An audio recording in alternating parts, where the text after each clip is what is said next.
Хайде, днес е денят, в който Америка и Иран ще подпишат мирното споразумение в Швейцария, след което ще преговарят 60 дена за ядрената програма на Иран. И ако не се споразумеят, според думите на Тръмп, всичко почва от начало. А аз вярвам, че той е искрен в тези свои думи, защото видя, че Иран е малко по-костелив орех.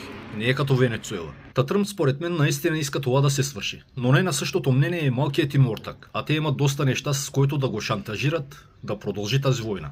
Досиетата Епщайн, ционското лоби, която финансово подкрепя американският президент, но е очевиден и факта, че има раздор между ортаците. До там, че Натаняху гръмко позволи да си каже: без нас Америка нямаше да съществува, на което Тръмп му отговори със същото: без наша помощ Израел няма да я има, което пък отприщи критики към Тръмп от страна на министри от кабинета на Натаняху, които доста яко го нападнаха. Та вчера в този спор се намеси и вицето на Тръмп, Джей Ди Ванс, който каза: ако съм на мястото на ционките, въобще няма да нападам Тръмп. Той е единственият съюзник на Израел, който остана в света.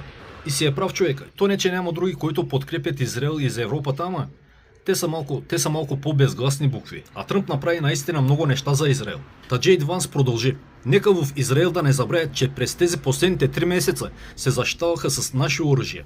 С оръжия, които са платени от американският данъкоплатец. Сега, да си дойдем на думата. Те не само се защитават с ваши оръжия. Те избиват жени и деца с парите на вашия данъкоплатец. Окупират територии с ваши оръжия. Изселват от земите им милиони, пак с ваши оръжия. Оставят без домове милиони там, в Близкият изток. След което се правят на жертви и увъртат, че ги нападат там.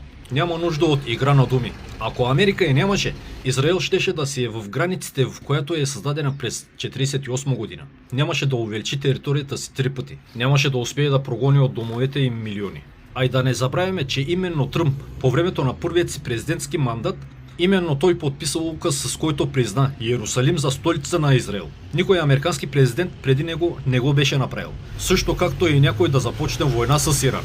Така че ционките дължат доста на Тръмп. И сега ционките го нападат, което говори, че угодия на тях няма. Те ще искат повече и повече. Те са богоизбраните. А ти, ако си изгледал видеото до тук, ще те помоля да удариш едно рамо с лайкче, коментарче и споделяне. Защото TikTok подобни видеа вече нещо ги заглушава и не искат да се говори срещу онези там. Както и да е, сега да минем към другият фронт, северният, войната между Украйна и Русия. А там системата, процесът, разпалва и гаснещият огън продължава с пълна сила. И винаги, когато има някакъв застой и започва да се говори за преговори за край на конфликта, Украйна започва да нанася мощни удари срещу Русия и пак разпалва конфликта. Сега някои ще си кажат: тя има право да се защитава. Окей, има право да се защити, няма спор. Но защо винаги го прави точно тогава?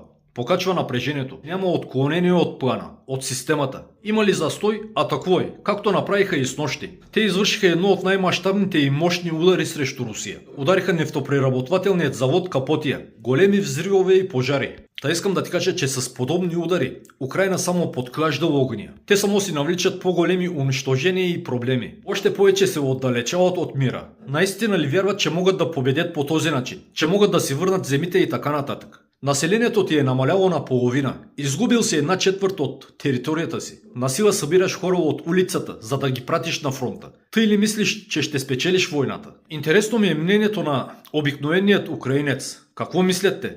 Дали наистина вярват, че някой ден ще се върнат тези земи там с война? Аз не вярвам. А какво мислиш ти, пиши в коментарите. Това беше набързо от мен. Живи, здрави и до нови срещи.